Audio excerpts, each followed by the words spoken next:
تو میں نے آپ سے بتایا کہ قدر جو ہے ایک تو اسی سے لفظ قدرت بنا ہے، اور نمبر دو اسی سے کسی شے کی قدر و قیمت، اور پھر اسی کے معنی ہے اندازہ مقرر کر دینا، کسی شے کا اندازہ مقرر کر دینا، یہ قدر ہے۔ اللہ نے ہر چیز کا ایک اندازہ مقرر کر دیا ہے، اور قدر مقادیر مشکات شریف میں ایک پورا باب ہے ایمان بالقدر کا عنوان ہے، صحیح معنی میں۔ تو پہلی حدیث کیا ہے؟ مسلم شریف کی روایت ہے عبداللہ ابن عمرو بن العاص رضی اللہ تعالی عنہما۔ حضرت عمرو بن العاص جو بڑے سرداران قریش میں سے تھے، بڑے سیاستدان تھے، اور بڑے بہادر انسان بھی تھے، ان کے بیٹے ہیں عبداللہ۔ اور بڑی دلچسپی کی بات یہ ہے کہ باپ اور بیٹے کے مزاج میں بود المشرقین تھا۔ وہ تھے جنگجو اور سیاستدان اور بڑے سرداروں میں سے، یہ تھے انتہائی زاہد و عابد، انتہائی زاہد و عابد۔ انہی کے بارے میں آتا ہے پوری پوری رات کھڑے رہتے تھے نوافل، اور ہر روز روزہ رکھتے تھے، جس پر حضور نے یوں کہنا چاہیے کہ ڈانٹ پلائی۔ آپ کو اطلاع ہوئی، آپ نے بلایا، یا عبداللہ اولم اخبر انک تقوم اللیل و تصوم النہار تصوم الدہر، کیا مجھے یہ خبر نہیں دی گئی ہے؟ یعنی مجھے یہ خبر ملی ہے کہ تم پوری رات کھڑے رہتے ہو، نماز پڑھتے ہو، تم ہر روز روزہ رکھتے ہو، اب کیا کرتے؟ بلا یا رسول، جھوٹ بولنے کا تو ارادہ ہی نہیں ہو بھی نہیں سکتا۔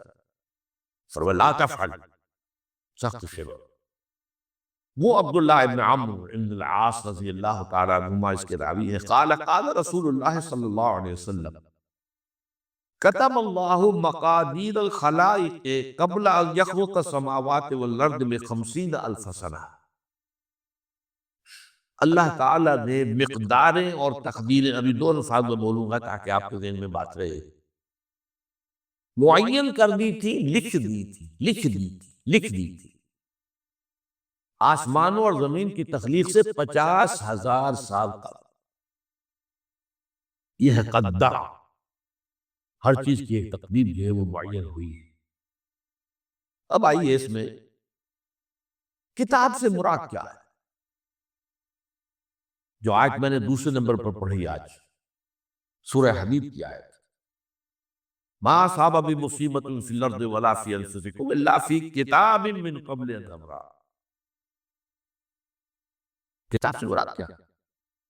نہیں پڑتی تم پر کوئی مصیبت، کوئی تکلیف، نہ زمین میں نہ تمہاری جانوں میں، زمین میں سیلاب کا آ جانا، زلزلے کا آ جانا، کوئی اور اس طرح کی عمومی ہلاکت کا آ جانا، عمومی تکلیف کا آ جانا، تمہاری جان میں اچانک جو ہے تشخیص ہو گیا کینسر ہے، اچھے بلے تھے، ٹھیک ٹھاک چل رہے تھے، تو معمولی سے تکلیف ہوئی، انویسٹیگیشن کیا تو معلوم ہوا تو کینسر ہے، اور وہ کافی بڑھ چکا ہے۔ لیکن جو شے بھی آتی ہے، چاہے تمہاری جان پر آئے چاہے زمین پر آئے، وہ ایک کتاب میں لکھی ہوئی موجود ہے، اس سے پہلے کہ ہم اسے ظاہر کریں۔ یہ تمہیں مشکل نظر آئے گا، ان ذالک علی اللہ یسیر، یہ اللہ پر بہت آسان ہے، بہت آسان، اللہ کا علم قابل ہے۔ تو معلوم ایک بات جان لیجئے کہ حقیقت کتاب سے مراد اللہ کا علم قدیم ہے۔ اللہ کا علم حادث نہیں ہے، معاذ اللہ ثم معاذ اللہ، کہ کوئی شے ہوئی تو اس کے علم میں آئی۔ یہ ہمارے ہاں بعض گمراہ فرقوں کا عقیدہ ہے، اسے بدع کہتے ہیں، کہ اللہ کے علم میں بدع بھی ہے، یعنی کسی واقعے کے ظہور کے بعد اس پر کسی شے کا منکشف ہونا، معاذ اللہ ثم معاذ اللہ، یہ شان خداوندی سے بہت بڑی ہے۔ وہ تو عالم ما کان و ما یکون ہے، جو بھی کچھ تھا اور رہا ہے آج تک ہمیشہ سے ہے، اور جو بھی کچھ ہوگا وہ سب اس کے علم میں آن واحد میں موجود۔ آن واحد، یہ آن واحد کے لفظ کو اچھی طرح سمجھیں۔ مجھے سب سے پہلے تجربہ ہوا تھا، یہ سن میرا خیال ہے کہ 67-68 کی بات ہے، میں نے پہلا ہوائی سفر کیا تھا لاہور سے کراچی۔ اس وقت فوکر چلتا تھا، فوکر فرینڈشپ، چھوٹا جہاز پہ، چڑیا والا، اور کرایہ 90 روپے تھا نائٹ کوچ کا۔ آئیے آپ تصور کی، تو میں چونکہ مجھے جغرافی سے دلچسپی ہے اور فوکس زیادہ اونچا نہیں ہوتا، تو میں دیکھتا جا رہا تھا کھڑکی سے، اس وقت ہم کہاں پہنچ گئے، اب کہاں پہنچ گئے، اب جو روشنیاں نظر آ رہی ہیں کس شہر کی، یہ اکھاڑے کی آ گئی، یہ ساہیوال کی آ گئی، یہ آگے اور آگے آئی۔ ایک دم میں نے دیکھا کہ 3 شہروں کی روشنیاں بیک وقت دیکھ رہا ہوں، لودھرا، بہاولپور، سماستا۔ مجھے خیال آیا کہ جب میں ٹرین سے سفر کرتا ہوں، کراچی جاتا ہوں، تو لودھرا پہنچتا ہوں تو میں سمجھتا ہوں کہ ابھی بہاولپور آدھا گھنٹے بعد آئے گا، وہ مستقبل کی شے ہے میرے لیے۔ بہاولپور پہنچتا ہوں تو لودھرا میرے لیے ماضی کی بات بن جاتی ہے، آدھے گھنٹے پہلے لودھرا آیا تھا، اور آدھے گھنٹے کے بعد جو ہے سماستا آئے گا، وہ میرے لیے مستقبل بن گیا، لودھرا ماضی بن گیا۔ لیکن اس بلندی پر میں بیک وقت دیکھ رہا ہوں لودھرا کو بھی اور بہاولپور کو بھی، اور سماستا۔ یہ معاملہ جو ہے اس کو 1 ملین بلین سے ضرب دے لیجئے، اللہ تعالیٰ اس بلند مقام سے دیکھ رہا ہے کہ ہاں اس کے مشاہدے میں، اس کے علم میں ماضی اور مستقبل کا کوئی سواری نہیں۔ آنے واحد، آنے واحد، آنے واحد۔ تو یہ در حقیقت کتاب جسے کہا گیا قرآن مجید میں بار بار بہت جگہ پر آیا، تو یہ کتاب جو ہے در حقیقت اللہ تعالیٰ کا علم قدیم، اس میں سب کچھ موجود ہے، ہمیشہ سے موجود ہے، لکھا ہوا موجود ہے، اور کوئی غلط نہیں ہو سکتا۔ آگے چل کر گفتگو ہوگی اصل میں بعد میں کہ تقدیر کے جو عام عقیدے میں ہم تقدیر کہتے ہیں، اس کے 2 پہلو ہیں۔ ایک پہلو ہے ما اصاب علی الانسان، جو کچھ انسان پر آتا ہے مصیبت، جیسے ابھی آیت میں نے پڑھی، ما اصاب من مصیبت فی الارض ولا فی انفسکم۔ ہم ہر وقت زد میں ہے، کوئی تکلیف آ گئی، کوئی مصیبت آ گئی، کوئی بیماری آ گئی، کوئی حادثہ ہو گیا، کوئی بچہ فوت ہو گیا، کوئی عزیز جو ہے وہ فوت ہو گیا، یہ ہر وقت حوادث ہے۔ تو جو بھی کچھ پیش آتا ہے وہ علم خداوندی میں ہمیشہ سے تھا۔ یہی وجہ ہے کہ ایک اور حدیث ہے، ابن الدیلمی، لمبی حدیث ہے وہ، لیکن اس کے اندر جو آخری ٹکڑا ہے، وَتَعْلَمَ، یعنی انسان کے نجات کے لیے لازم ہے کہ یہ بات بھی تم جان لو، انما اصابک لم یکن لیخطئک وانما اخطاک لم یکن لیصیبک ولو مت علی غیر ھذا۔ اگر تم اس کے سوا کسی صورت پر ہوگے تو جہنم میں داخل ہو جاؤ گے، دخلت النار۔ یہ جان لو کہ جو چیز تم پر آئی وہ آنی ہی آنی تھی۔ دیکھیے ہوتا کیا ہے، کاش کہ میں اگر یوں کر لیتا تو یہ نہ ہوتا، بس یہی ایمان بالقدر کے منافی ہے۔ جو ہوا ہے وہ اللہ تعالیٰ کے ہاں تو پہلے سے طے تھا، ہونا ہی تھا۔ تمہاری کوئی تدبیر، کاش کہ میں اس وقت یہ کر دیتا، یہ لو، اسی لیے ایک حدیث میں الفاظ آئے ہیں، ان کلمۃ لو تفتح عمل الشیطان، اس لو سے، کاش اس سے شیطانی عمل شروع ہو جاتا، کاش کہ یہ ہو جاتا، کاش میں یہ نہ کرتا، کاش کہ ہو جاتا، تو یہ نہیں۔ تعلم انما اصابک لم یکن لیخطئک، تو جان لے اس بات کو کہ جو چیز تم پر آئی ہے وہ ہرگز ٹلنے والی نہیں تھی۔ کوئی تدبیر تم کر لیتے، کوئی کسی وقت کوئی ہیلا کر لیتے، کوئی تم قدم اٹھا لیتے، کچھ بھی کر لیتے، وہ تو آنی ہی آنی تھی۔ وما انما اخطاک، جو چیز تم سے چھوٹ گئی، رہ گئی، نہیں ملی۔ ایک ویکنسی ایڈورٹائز ہوئی تھی، آپ نے بھی درخواست دی تھی، آپ کو نہیں ملی، اب آپ ہو کاش کہ میں نے فلاں سے سفارش کرا لی ہو، بس گئے۔ تو جو چیز چھوٹ گئی ہے چھوٹ جانی ہی تھی، اس میں قطعاً جو ہے کوئی شکل، کوئی تدبیر، کوئی سفارش، کسی طرح کا کوئی بھی ہیلا، کوئی جو ہے اس پہ کارگر نہیں ہو سکتا تھا۔ لم یکن لیصیبک ومت علی غیر ذالک، اگر تو اس کے سوا کسی کیفیت پر تیری موت واقع ہوئی، اگر یہ یقین نہیں ہے، یہ ہے تقدیر کا وہ مفہوم کہ جس کا تعلق ہے علی ما اصاب الانسان، جو انسان کے اوپر وارد ہو رہا ہے، اس کے ضمن میں تقدیر کا مفہوم کیا ہے، کہ جو ہوا ہے وہ تو ہونا ہی تھا۔ اس میں تو کسی شک و شبے کی گنجائش کہ اللہ تعالیٰ کا فیصلہ ہے۔ البتہ در حقیقت ایک دوسرا پہلو ہے، ما یفعل الانسان، وہ جو انسان کرتا ہے۔ یہاں آ کر یہ تقدیر کا مسئلہ بہت ٹیڑھا ہوتا تھا۔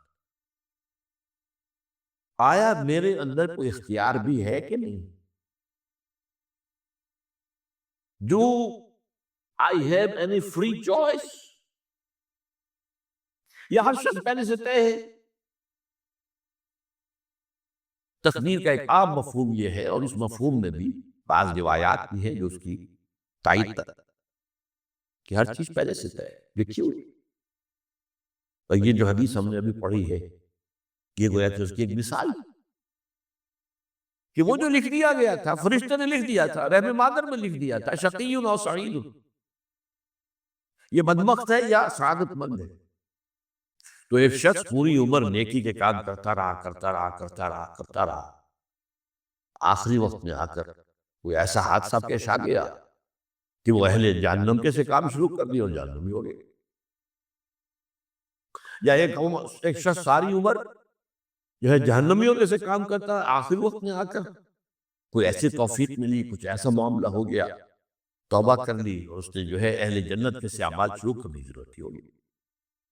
تو یہ جو ہے علامہ اصابک کا علیحدہ بات ہے، اور علامہ یفعل الانسان، انسان کیا کرتا ہے اس میں اس کی قدرت کتنی ہے۔